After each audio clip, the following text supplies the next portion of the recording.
आजकल हर सरकारी दफ्तर में एक ही बात चल रही है कि आखिरकार एनपीएस और यूपीएस में बेटर क्या है। कौन सा इंस्ट्रूमेंट रिटायरमेंट का ये जो है ज्यादा रिटर्न देगा, ज्यादा पेंशन प्रोवाइड कराएगा। क्या वो एनपीएस होगा जो कि मार्केट लिंक्ड है, या फिर वो यूपीएस होगा जिसमें गारंटेड रिटर्न की श्योरिटी है। बहुत ज्यादा कंफ्यूजन है लोगों के बीच में कि आखिरकार ये दोनों के बीच में से कौन सा प्रोडक्ट जो इंस्ट्रूमेंट है रिटायरमेंट से जुड़ा हुआ, इसको चूज किया जा सके। तो आज के इस वीडियो के अंदर, अनोस्फीयर के अंदर, हम इसी बात पर फोकस करेंगे कि आखिरकार एनपीएस और यूपीएस में बेटर कौन सा है। हर एज ग्रुप के हिसाब से डिफरेंट अप्रोच हो सकती है, तो उसी को लेकर के समझने की कोशिश करेंगे और आखिर में हम ये भी समझेंगे कि आखिरकार मेरा व्यू और मेरा टेक क्या है एनपीएस और यूपीएस को लेकर के। तो चलिए इस वीडियो की शुरुआत करते हैं। चलिए सबसे पहले समझते हैं कि आखिरकार एनपीएस और यूपीएस के कंपैरिजन को समझने की कोशिश करते हैं कि आखिरकार ये है क्या चीज। देखिए, एनपीएस की जहां तक अगर बात आती है तो एनपीएस कंप्लीटली मार्केट लिंक्ड है, यानी कि इसमें जो आप इसको चूज करते हैं तो आपका पैसा स्टॉक मार्केट्स में भी लगेगा, गवर्नमेंट बॉन्ड्स में भी लगेगा, कॉर्पोरेट बॉन्ड्स में भी लगेगा, जिसकी बातचीत हम आगे भी करेंगे। और साथ ही साथ जरूरी नहीं कि आप पूरा पैसा शेयर बाजार में लगाएं, आप चाहे तो पूरा गवर्नमेंट बॉन्ड्स में भी पैसा लगा सकते हैं। लेकिन यूपीएस की जब तक बात की जाए तो ये गारंटीड पेंशन है जिसमें आपको खुद कंट्रीब्यूट करना पड़ता है। आपके जो सैलरी आती है उसमें से पैसे कटते हैं और वो आप कंट्रीब्यूशन करते हैं यूपीएस के अंदर, लेकिन इसमें गारंटी होती है कि आपको इतना पैसा मिलेगा ही मिलेगा। देखिए, एनपीएस की जब तक बात की जाए तो इसको 2004 में लॉन्च किया गया था, और जब तक यूपीएस की बात है तो उसको 2025 में लॉन्च किया गया था, बिकॉज कई लोग डिमांड कर रहे थे कि एक ऐसा इन्वेस्टमेंट ऑप्शन हो जिसमें एटलीस्ट हमें गारंटी तो मिले, क्योंकि ये मार्केट लिंक है एनपीएस, लेकिन यूपीएस मार्केट लिंक नहीं है। तो गारंटी की जब तक बात आई तो उसको 2025 में लॉन्च किया गया।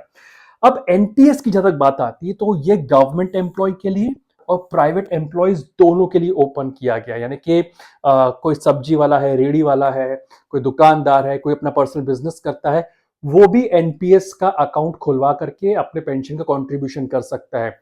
फर्क सिर्फ इतना है कि जो सरकारी लोग होंगे उनको गवर्नमेंट भी कंट्रीब्यूट करेगी और उनकी अपनी सैलरी से भी पैसे कटेंगे। लेकिन जो प्राइवेट लोग होते हैं, प्राइवेट एम्प्लॉयज जो होते हैं, जो आईटी सेक्टर हो गया, किसी भी सेक्टर में काम करते हैं, उनके अंदर जो है, जो कि अनऑर्गेनाइज सेक्टर की जहां तक हम बात करते हैं, तो या तो उनका एम्प्लॉयर कंट्रीब्यूशन करेगा या फिर वो अपने अपना जो खुद का इन्वेस्टमेंट करना चाहे वो कर सकते हैं, जो कि 60 साल के बाद उस कॉर्पस को वो निकाल सकते हैं।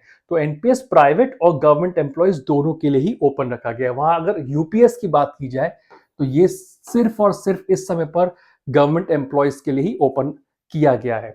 वहीं अगर एम्प्लॉय कंट्रीब्यूशन की बात करें, सबसे इंपॉर्टेंट यही आता है। अगर आप एनपीएस की बात करें तो मान लीजिए अगर आपकी जो बेसिक सैलरी प्लस डीए की अगर हम बात करें, तो अगर सपोज मान लीजिए 1 लाख रुपए, तो उसका 10% कॉन्ट्रीब्यूशन आपका एनपीएस में चला जाएगा। तो बेसिक सैलरी जो आपकी आती है, यानी कि सैलरी प्लस डीए, उसका 10% ये कंट्रीब्यूट होता है एनपीएस के अंदर। वही यूपीएस की अगर बात की जाए तो सेम चीज वही होती है, 10% of the basic salary plus DA वो कहीं ना कहीं कंट्रीब्यूट होता है यूपीएस के अंदर भी।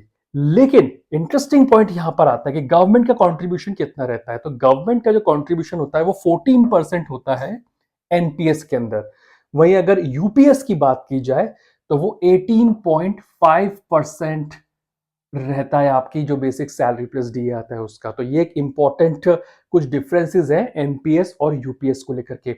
आगे और भी क्लैरिटी से इसको समझने की कोशिश करेंगे कि आखिरकार आप कितना पैसा कमा सकेंगे, हम लोग कैलकुलेटर के माध्यम से भी समझने की कोशिश करेंगे।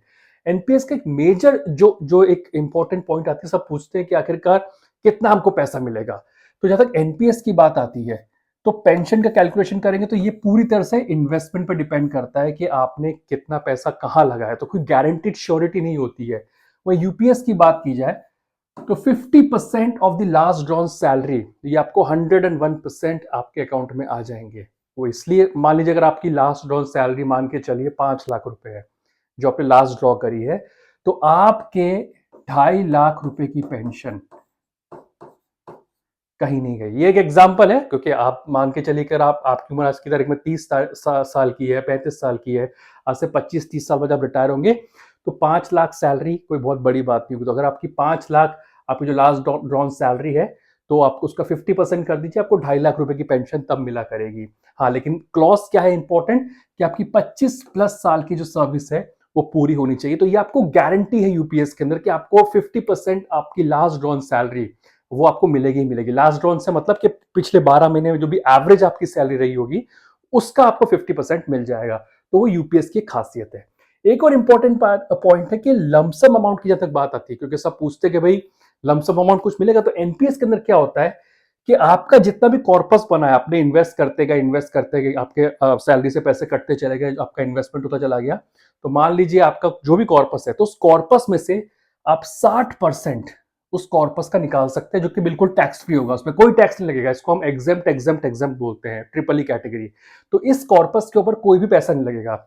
और बाकी का जो 40% है, उसकी आपको एन्युटी खरीदनी पड़ेगी, जिसका आपको पेंशन दिया जाएगा। फॉर एग्जाम्पल, 100 रुपए का आपका कॉर्पस इकट्ठा होता है, तो आप 60 साल के बाद में 60 रुपए निकाल सकते हैं, और जो 40 रुपए है बच जाते हैं, उससे मैंडेटरी आपको एन्युटी लेनी पड़ेगी, और उस एन्युटी से आपको पेंशन मिलनी शुरू हो जाएगी।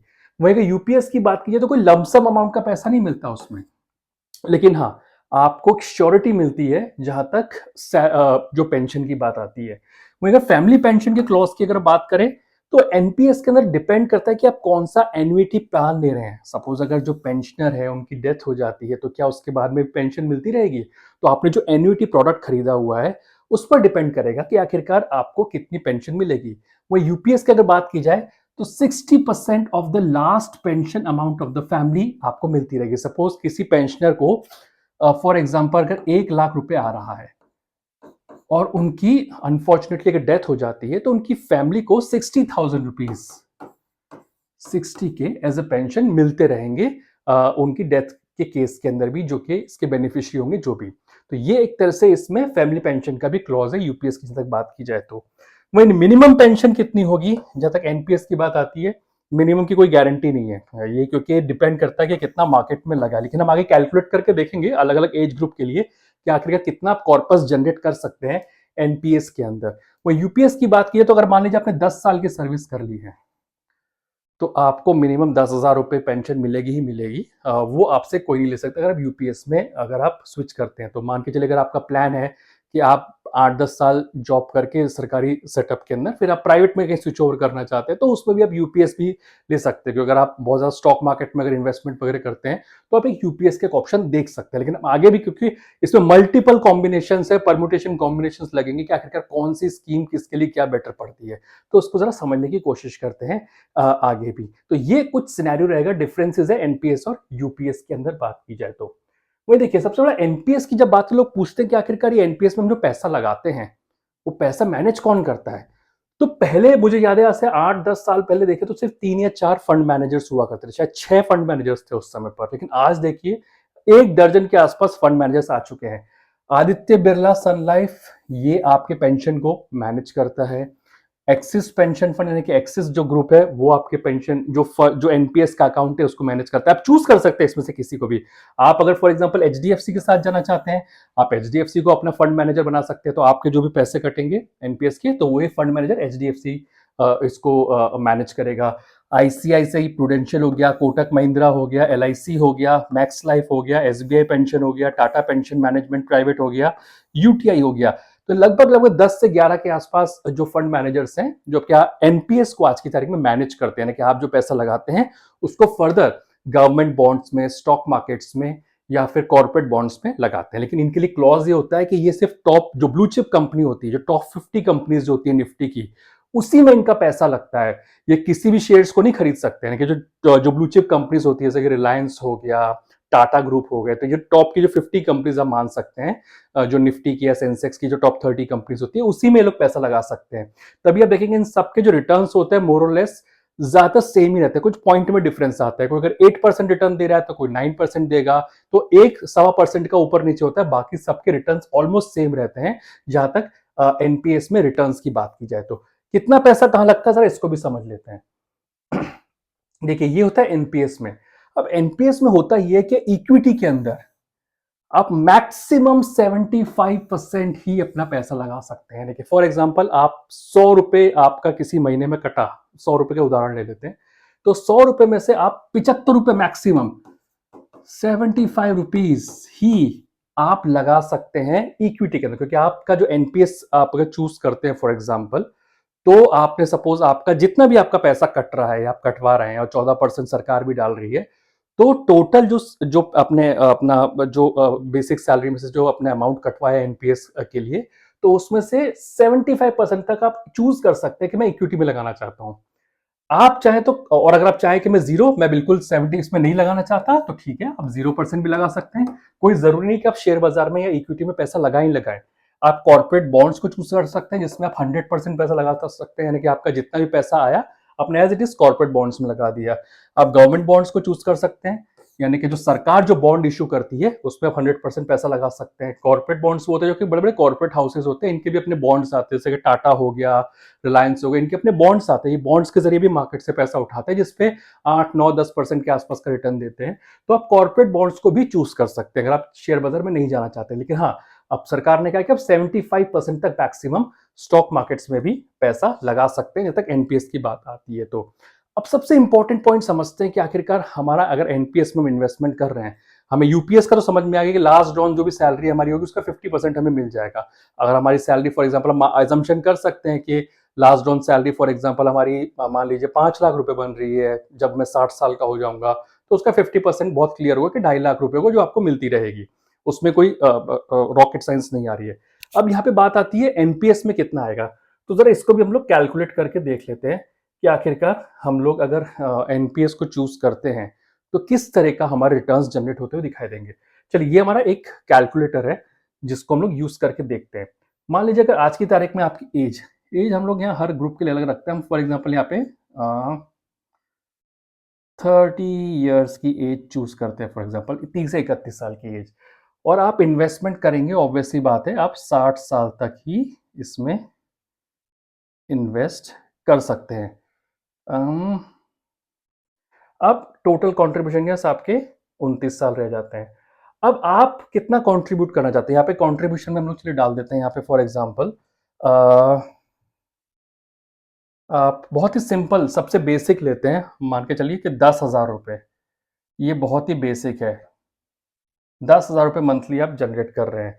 अब कितना परसेंट हर साल अपने इसको बढ़ाएंगे कंट्रीब्यूशन को, क्योंकि आपका डीए भी तो बढ़ेगा हर साल। आपको अगर साल में 2 बार डीए मिल रहा है, 2-2% का अगर हाइक हो रहा है, तो 4% तो वैसे ही आपको हाइक मिल रहा है। तो फिर भी हम मान के चलते कि 4% का अगर आपका हाइक होता है, आप अपने मंथली कॉन्ट्रीब्यूशन को हर साल बढ़ाते जाते हैं बाय 4%। और आपका एक्सपेक्टेड रिटर्न बिल्कुल कम कर देते हैं हम लोग। आपका एक्सपेक्टेड रिटर्न मान के चलिए 9 8% 8% रखते हैं। तो आपका कितना कॉर्पस जनरेट हो जाएगा, ये देखिए। आपके कॉर्पस की अगर हम बात करें यहाँ पे, तो 1 करोड़ तो 2,03,41,411 रुपए का कॉर्पस आपका टोटल जनरेट हो जाएगा जब आप 60 साल के होंगे। ये आपकी उम्र अभी कितनी है, 31 साल की है। तो ये आपका इतना कॉर्पस जनरेट हो जाएगा। इसमें से आप लमसम जो 60% की जो हम बात कर रहे थे, फॉर एग्जाम्पल आप इसमें कहते हैं कि मैं 60% जो कॉर्पस है वो निकालना चाहता हूँ। तो फॉर एग्जाम्पल ये जो विड्रॉल है, आप 1,22,00,000 रुपए तक का कर सकते हैं, जो आपको एक मुश्त मिल जाएगा। और 81,36,564 रुपए ये वो राशि होगी जिसका आपको एन्युटी खरीदनी होगी, और उस एन्युटी के पैसे से आपको पेंशन मिलेगी। तो कितना पेंशन आपका अप्रोक्सीमेटली आएगा, तो पेंशन का जो अमाउंट है वो 47,463 रुपीज बनेगा, अगर आप ये एक मुश्त 1,22,00,000 रुपए विड्रॉ कर लेते हैं। उसके बाद में ग्रेचुटी वगैरह जो मिलेगी वो अलग ही होता है, लेकिन ये आपको 47,000 की पेंशन मिलती रहेगी। इसमें कुछ ट्विक्स करके देखते हैं। फॉर एग्जाम्पल अभी आपकी एज है यहाँ पर फॉर एग्जाम्पल 31 साल की है। अब इसको अगर हम लोग कर देते हैं, फॉर एग्जाम्पल अगर आप हैं 40 ईयर्स के, ठीक है, और इस 40 ईयर्स में मान के चलिए आपकी जो मंथली कंट्रीब्यूशन को हम लोग कुछ चेंज करके देखते हैं, और यहाँ पे मान के चलते हैं कि आप 20,000 रुपीज, या हम लोग 25,000 ले लेते हैं। 25,000 रुपीज की अगर हमारी मंथली कैलकुलेशन रहती है, तो हमारा कितना रिटर्न जनरेट होगा। तो टोटल कॉर्पस जो हमारा बनता दिखाई देगा वो रहेगा 1,99,33,000 रुपए का। यानी जैसे आपकी एज भी बढ़ी है, तो आपका ये कंट्रीब्यूशन पड़ा। इसको आप चेंज करके देख सकते हैं, इसको मैं डिस्क्रिप्शन में डाल दूँगा इस लिंक को। आप इसमें डाल करके देख सकते हैं कि आपकी कितनी आपकी जो एनपीएस के जो आप जो पैसे कटवाते हैं अपनी सैलरी से, वो कितना कटता है हर महीने का, जो 10% आपका और 14% जो सरकार देती है, तो उसको आप इसमें फिल करके देख सकते हैं। मैंने इसमें मिनिमम रिटर्न लगाया, अगर इसको 8% की जगह सपोज़ मैं 10% भी कर दूँ, तो आपके रिटर्न बहुत मैसिवली बढ़ जाएँगे। ये देखिए, अगर मैं 10% का रिटर्न कर दूँ तो यहाँ पे 2 करोड़ 50 लाख का रिटर्न जनरेट हो जाता है, जो आपके टोटल कॉर्पस होगा। तो वहीं अगर मैं कहता हूँ कि यहाँ से आप और इसके बाद में आप ये जो लमसम पैसा है वो निकाल पाएँगे, वो 1 करोड़ 50 लाख का है, जब आपकी उम्र हो जाएगी 60 साल की, और बाकी के जो 1 करोड़ रुपए से हैं आप एन्युइटी खरीदेंगे, और उस एन्युइटी से आपको मिलेगी पेंशन। और वो पेंशन यहाँ पर कितनी बन रही है, 58,670 रुपए की पेंशन बनेगी। ये जब आपने सारा पैसा निकाल लिया है उसके बाद में, ये 1 करोड़ रुपए, 1 करोड़ 50 लाख रुपए निकाला है तब का। तो अगेन ये एनपीएस का कैलकुलेटर है। देखने में लग रहा होगा कि बहुत ही कम पेंशन जनरेट हो रही है, लेकिन हमने रिटर्न्स को भी बहुत कम रखा है। हमने 8% का रिटर्न रखा हुआ है यहाँ पे। हो सकता है 8 से 10% का रिटर्न हो, लेकिन यहाँ पे हमने मंथली कंट्रीब्यूशन को भी बहुत कम रखा हुआ है, और हर साल हमने 4% के हिसाब से ही कंट्रीब्यूशन को बढ़ाया है। लेकिन बहुत इंटरेस्टिंग है यहाँ पे कि एनपीएस ने बहुत अच्छे रिटर्न्स भी जनरेट करके दी है। हमने बहुत कंजर्वेटिव टारगेट्स रखे हैं, उसके बाद में ये कॉर्पस जनरेट होता हुआ दिखाई दे रहा है। अब अगर हमने एक चार्ट को भी यहाँ पर बनाया है, इस चार्ट के माध्यम से हम ये समझ सकते हैं कि आखिरकार अगर आप किस एज ग्रुप के लिए आखिरकार कौन सा प्लान लेना सही होगा। तो फॉर एग्जांपल अगर आप 35 साल से कम की एज ग्रुप में आते हैं, तो ये रेटिंग है 0 से लेकर 10 तक की। यहाँ 8 रेटिंग मिलती है एनपीएस को। ये देखिए, ब्लू है एनपीएस के लिए। तो अगर आपकी उम्र 35 साल से कम की है, तो आप 100% आप एनपीएस का प्रोडक्ट ले लीजिए। इसका फायदा ये है कि अगर आप गवर्नमेंट जॉब से अगर प्राइवेट में भी स्विच करना चाहते हैं, तो यही एनपीएस आप यूज कर सकते हैं, जिसमें क्या पेंशन का कंट्रीब्यूशन जारी रहेगा, और प्राइवेट सेक्टर में भी जा सकते हैं। और अगर गवर्नमेंट सेक्टर में आप कंटिन्यू करते हैं, तो आपको एक लंबा टाइम मिलेगा, क्योंकि स्टॉक मार्केट में भी आपका पैसा इन्वेस्ट होगा, तो आप 10 से 12% का रिटर्न बड़े आराम से निकाल सकते हैं, जहां तक एनपीएस की बात आती है तो। और बहुत यहाँ पे देखिए 3 नंबर ही मिले हैं जहां तक यूपीएस की बात आती है, तो रेटिंग थोड़ी सी कम है अगर आपकी 35 साल से उम्र कम है। अगर आप 35 से 50 के एज ग्रुप के अंदर हैं, तो आप एनपीएस और यूपीएस मोटा मोटी आपको बराबर ही पड़ेगा, कोई बहुत मेजर डिफरेंस नहीं आता हुआ दिखाई देगा। वहीं अगर आपकी एज 50 ईयर्स से ज्यादा होती हुई दिखाई देती है, 50 ईयर्स से ज्यादा की आप है, तो आप आंख बंद करके यूपीएस में रहिएगा। क्यों? क्योंकि बहुत कम समय आपके रिटायरमेंट में बाकी है, स्विच करने का कोई मतलब नहीं है। मार्केट में फ्लक्चुएशंस अगर होती है, तो हो सकता है एनपीएस का शॉर्ट टर्म में बहुत ज्यादा इंपैक्ट पड़े, क्योंकि पैसा स्टॉक मार्केट में, इक्विटी में भी लग रहा है। तो इसलिए यहाँ पे 3 नंबर मिले हैं एनपीएस को, और यूपीएस को मिले हैं यहाँ पे 8 नंबर, ज्यादा पॉइंट्स मिले हैं। तो जो एज ग्रुप जिसकी 50 साल से ऊपर की है, तो उनके लिए तो ये सजेस्टिव है कि आप यूपीएस की तरफ जाएं। लेकिन अगर आप यंग एज है आपकी, यंग एज से आप शुरुआत करते हैं, तो एनपीएस आपको बहुत बेहतरीन रिटर्न जनरेट करके दे सकता है।